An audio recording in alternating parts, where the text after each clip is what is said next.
Okay, business owners, this one's for you. Why I keep myself at £130,000. This is my success sabotage. So I'm about to expose the most embarrassing truth about my business. I have been stuck at 130k for years. Not because I don't know what to do. I teach other people to have hit six figures in their healing businesses.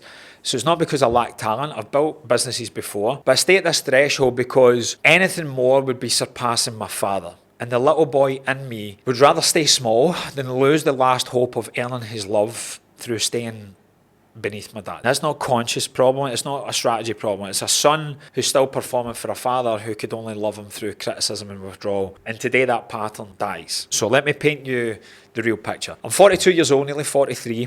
I've survived cancer, divorce, built businesses, created programs that transform lives, but I can't seem to break past this threshold. Every time I hit 130k, sabotage. Every single time. And you know what my amazing friend Steph Safan does? If you're not following, please do. What he told me was, you're not performing because if you did, your father would love you.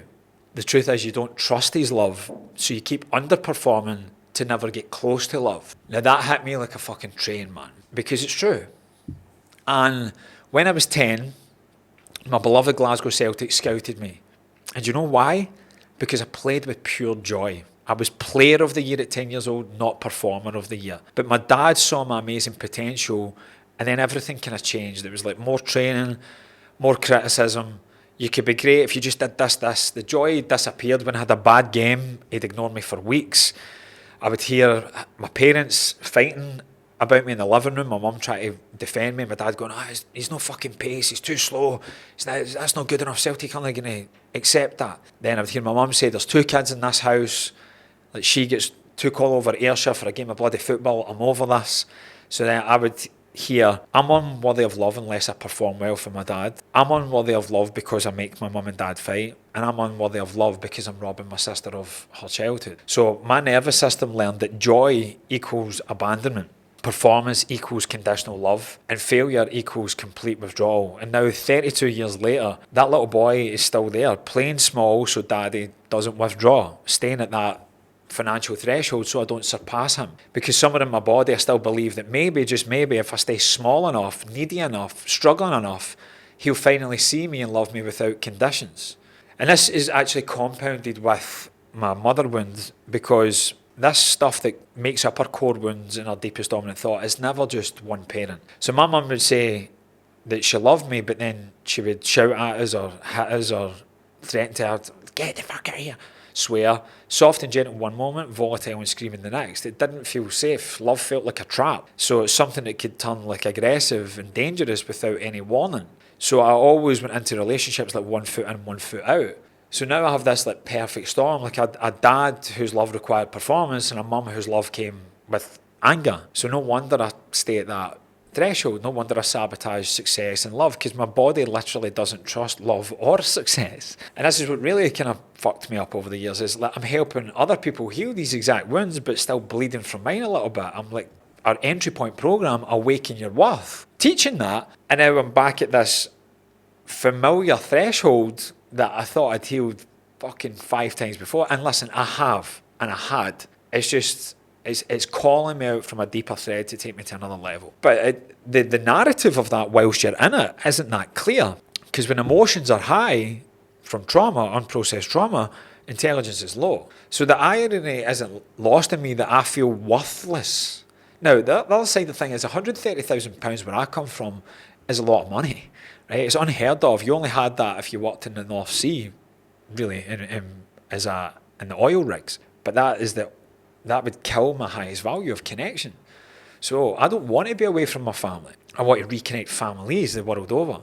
But the irony wasn't lost on me. And my fiancée, Samantha, said something that really smashed me. She said, Mark, I'd rather be poor and happy than rich and stressed. But you know what I heard when she said that? I heard my mum's chaos. I heard my dad's criticism. I heard every voice that, except the one that mattered, which was my own, which was, I'm worthy right now, without performing, without suffering, without having to earn it.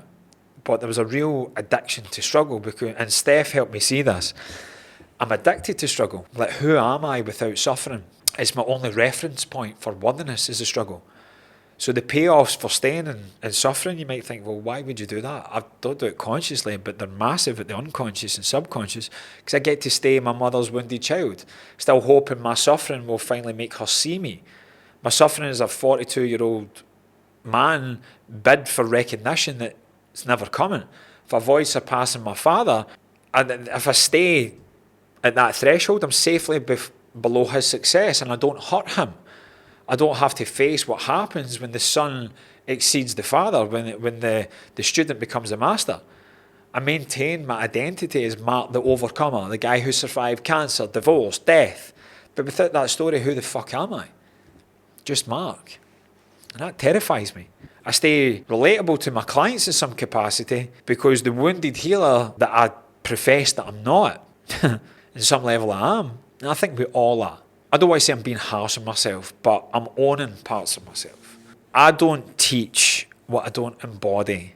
But when you get to deep realizations and you're in the belly of the beast, it can feel as if everything you've ever done never happened. It can feel like this is you facing it for the first time.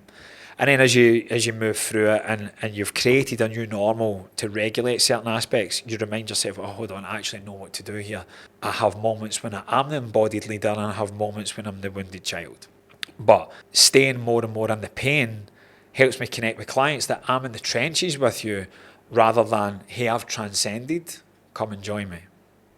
That's huge. And that's the thing, because if I'm really honest, I've been building resentment. I really, really love the DMs I get from people, and someone that's essentially a stranger in the internet. What you guys trust me with is, it's not lost on me. I'm deeply grateful for it, but also there's patterns for a lot of you that you're looking for me to save you the same way you wanted your mum and your dad to do that.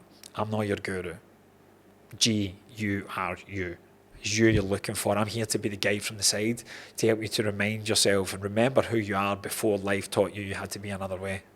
And it gets a lot because people trauma dump in the DMs. I'm like, fuck, and I feel everything. But thank you for that, because it's allowed me to give this a voice to go, hey, you're not my responsibility to heal. You're worthy of healing, and I would love to help you.